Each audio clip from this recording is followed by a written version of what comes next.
welcome back to Algebra 2 class. So today we are going to start a new unit. This unit we are going to focus on the sequence and the series. So the first lesson we are going to introduce some basic ideas about sequence and some symbols we are going to use in the sequence. So let's quickly check a warm-up. So I strongly suggest you to stop, to pause the video and check these 3 questions on your own to figure out what's a pattern here and what are you going to do to fill out the next term. So as you can see, so the next one, so the first one, let me use a similar color. So the first one, as you can see, is a triangle, square, square, and then as you can see, the number of the square is increasing. So the next one, according to this, we know it's going to be still triangle, purple triangle, and shaped in. So next one, some students already figured out. So it's actually plus 3, so you can continue doing that. And next one will be 18.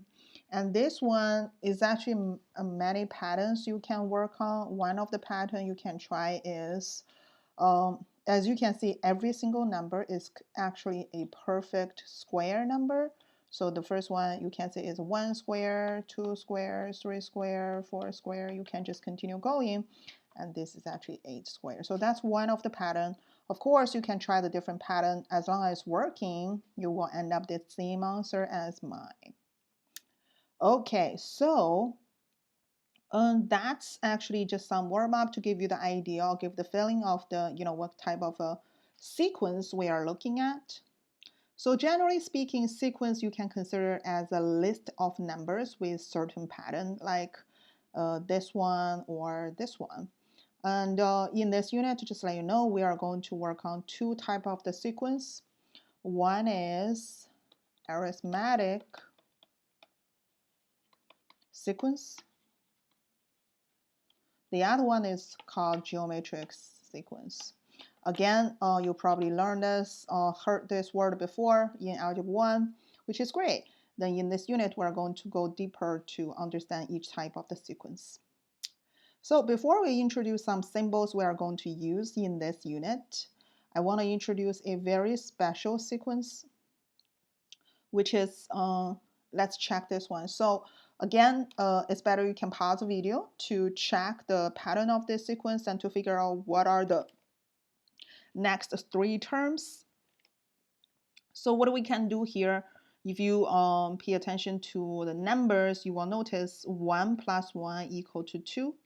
Then 1 plus 2 will be equal to 3. 2 plus 3 equal to 5. 3 plus 5 equal to 8. So it seems that next term is always the sum of the previous 2 terms.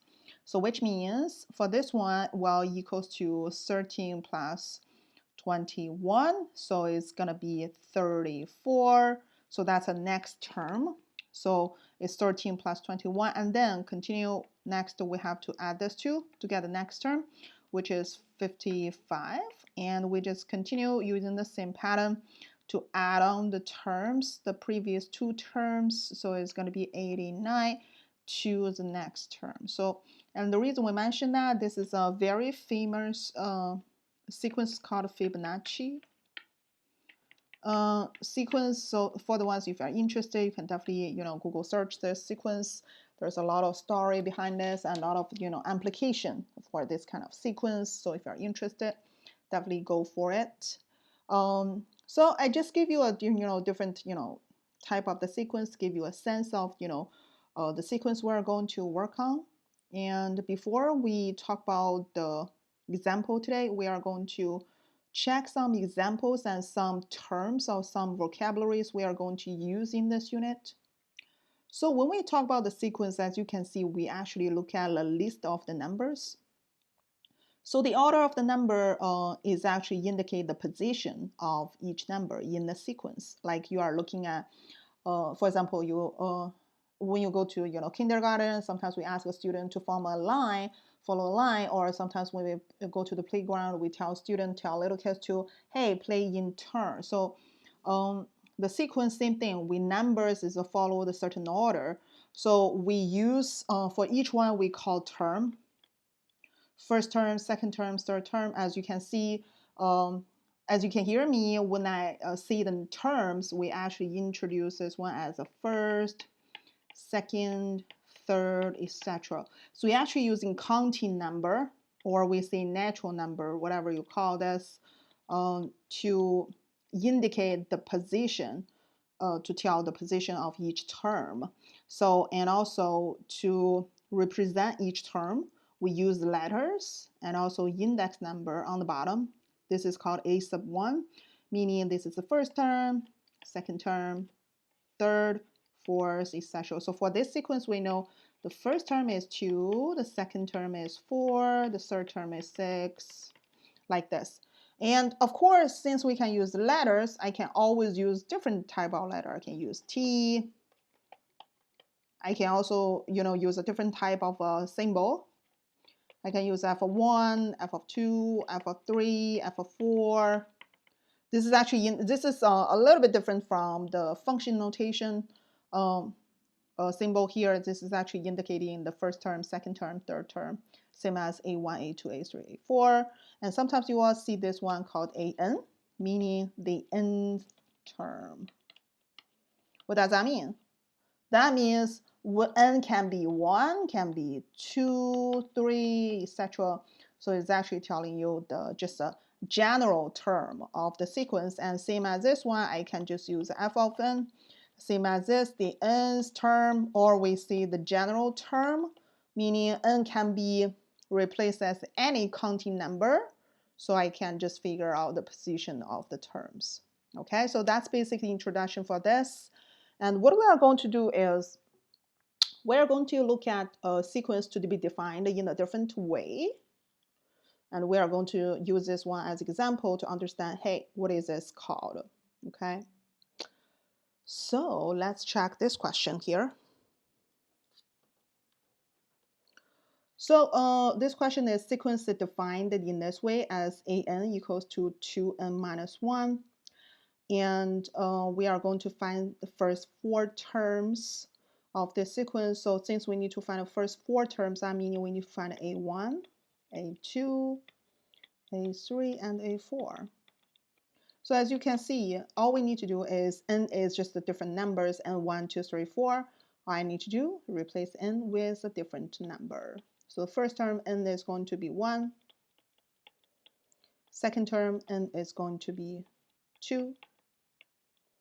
Third, we just follow the same thing here. It's going to be 5. Last one. Oh, sorry. So as you can see, we just, replace n as a different index number, and then we are going to get the answer. And also this one says which term has the value of 53. So when we ask which term, basically when we ask n is which one, like what is the position? Where is 53 located in this sequence? So we know, since we know the value is 53 and defined this way, so all we need to do is solve this equation. I don't know what's going on. I always write 2 in the wrong way. I do apologize for that. And all we need to do is, so n is 27. So now we know 27th term is 53, meaning A27 equal to 53. So the last question, can this sequence have a term that is 70? The answer is, let's check. So we know this sequence is defined as 2n minus 1. So we need to figure out, is that possible I can find a term equals to 70? So I just need to check.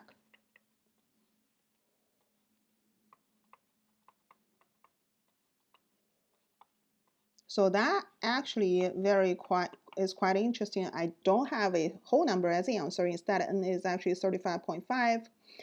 Has a term that is 70. So that means this term's value is 70. Then which position of the 70? Actually, this one is meaning no. Because as we mentioned before, the n has to be a counting number. There's no such like half of something, like some position, like, oh, this number between third term and fourth term. There's no between. You either the third or fourth term, you have to be exactly positioned. So that's why this answer is no. There's no such term which is 70. So it's not working like that way because n has to be a counting number, has to be exactly the location for a term in a sequence. So that's it's not working. And also, I just want to go back to tell you this one, the way we define it, we use an index number n to define the sequence, to find any terms in the sequence is called a general term.